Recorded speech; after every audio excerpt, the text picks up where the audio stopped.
हम सब अपनी जिंदगी में सफलता चाहते हैं, है ना? सम्मान पाना चाहते हैं। लेकिन कभी कभी ऐसा होता है ना कि इतनी मेहनत करने के बाद भी हम वहीं के वहीं रह जाते हैं, जैसे कोई हमें नोटिस ही नहीं कर रहा।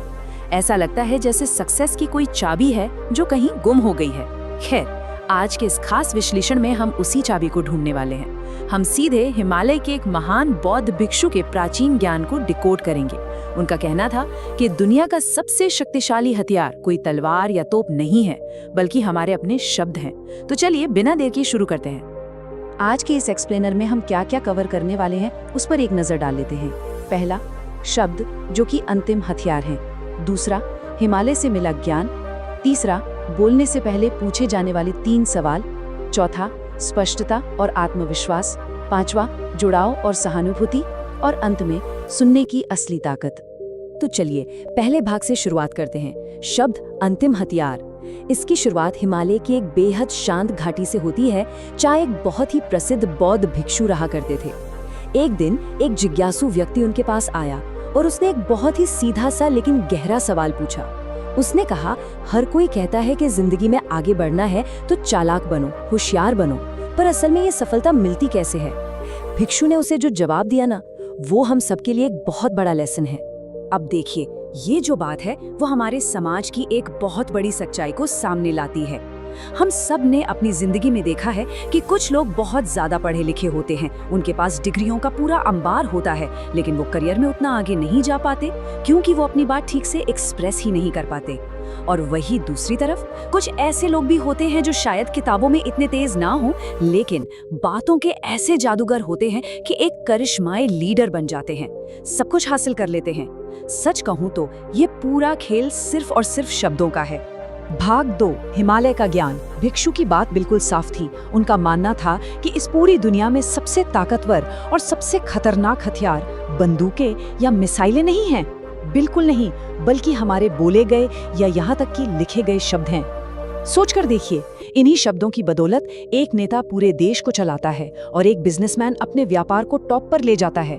ये लिटरली दुनिया को हिलाने की ताकत रखते हैं। लेकिन ये हथियार असल में काम कैसे करता है? भिक्षु ने इसे बहुत ही खूबसूरती से समझाया। उन्होंने शब्दों को फूलों और तीरों के साथ कंपेयर किया।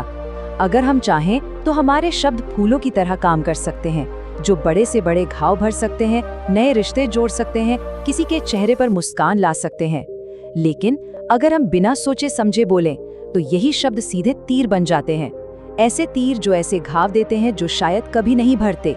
ये बने बनाए रिश्तों को तोड़ सकते हैं। शब्दों का ये जादू इतना असली है कि ये किसी को भी हंसा सकता है और किसी को भी रुला सकता है। भाग 3, बोलने से पहले 3 सवाल।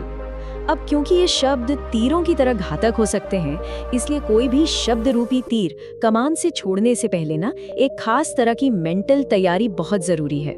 हम यूं ही हवा में तीर नहीं चला सकते। तो वो तैयारी क्या है? भिक्षु कहते हैं कि कुछ भी बोलने से पहले एक चेकलिस्ट दिमाग में होनी चाहिए। पहला, निशाना कौन है, यानी हम किससे बात कर रहे हैं। दूसरा, मैं ये तीर क्यों चला रहा हूँ, मतलब मेरा उद्देश्य क्या है। और तीसरा, इसका असर क्या होगा। जो लोग बहुत सोच समझकर बात करते हैं ना, वो हमेशा इन 3 सवालों को अपने दिमाग में प्रोसेस करते हैं। यही समझदारी का सबसे पहला स्टेप है। भाग 4, स्पष्टता और आत्मविश्वास। चलिए अब देखते हैं कि ये सब कम्युनिकेशन के प्रैक्टिकल रूल्स के साथ कैसे जुड़ता है। भिक्षु ने शब्दों के इस्तेमाल को लेकर कुछ बहुत ही सॉलिड नियम बताए हैं, जिससे हम अपनी बात को पूरी क्लैरिटी और कॉन्फिडेंस के साथ दुनिया के सामने रख सके। इफेक्टिव कम्युनिकेशन के कुछ बेसिक फंडे हैं। सबसे पहले अपनी बात को टू द पॉइंट रखिए। घुमा फिरा कर बात करने से आपकी खुद की वैल्यू कम होती है। आज के टाइम में किसी के पास लंबी कहानियां सुनने का वक्त नहीं है। दूसरा नियम, जो भी बोले पूरे कॉन्फिडेंस के साथ बोले। अगर आप खुद शर्माएंगे या हिचकिचाएंगे तो लोग आपकी बातों पर डाउट करेंगे। तीसरा, बात करते वक्त आंखों में आंखें डालना। और चौथा, शब्दों का उच्चारण और स्पीड बिल्कुल साफ होनी चाहिए। ना बहुत तेज भागे, ना ही इतना स्लो कि सामने वाला बोर हो जाए। यहाँ एक बहुत ही पावरफुल कहावत है, राजा की तरह बात करो और गुलाम की तरह काम करो। इसका सीधा सा मतलब ये है कि जब आप बात करें तो उसमें एक अथॉरिटी होनी चाहिए, सच्चाई और एक अटल कॉन्फिडेंस होना चाहिए। अगर आप नजरें चुराकर या छुप छुप कर बात करेंगे तो सामने वाले को लगेगा कि कुछ तो गड़बड़ है। लेकिन अगर आप आंखों में आंखें डालकर पूरी दृढ़ता से बात करते हैं तो लोग खुद ब खुद आपकी बातों पर यकीन करने लगते हैं। अब आते हैं एक बहुत ही इंटरेस्टिंग नंबर पर, 90। साइकोलॉजी और उस भिक्षु का ज्ञान दोनों इस एक छोटी सी पर बहुत जरूरी बात पर जोर देते हैं। जब भी कोई बोलना शुरू करता है ना, तो शुरुआत के वो 90 सेकंड सबसे ज्यादा क्रूशियल होते हैं। यही वो बिंदु है जहां सुनने वाले ये तय कर लेते हैं कि उन्हें आगे सुनना है या नहीं। अगर इन 90 सेकंड्स में हमने ध्यान खींच लिया तो लोग जुड़ना चाहेंगे, वरना वो दूर भागने लगेंगे। भाग 5, जुड़ाव और सहानुभूति। कॉन्फिडेंस और क्लैरिटी तो हो गई, लेकिन इसके बाद संवाद का एक बहुत ही सॉफ्ट पर उतना ही स्ट्रॉन्ग पहलू आता है, लोगों के साथ एक सच्चा इमोशनल कनेक्शन बनाना, क्योंकि बिना इमोशन के शब्द सिर्फ कोरे अक्षर हैं।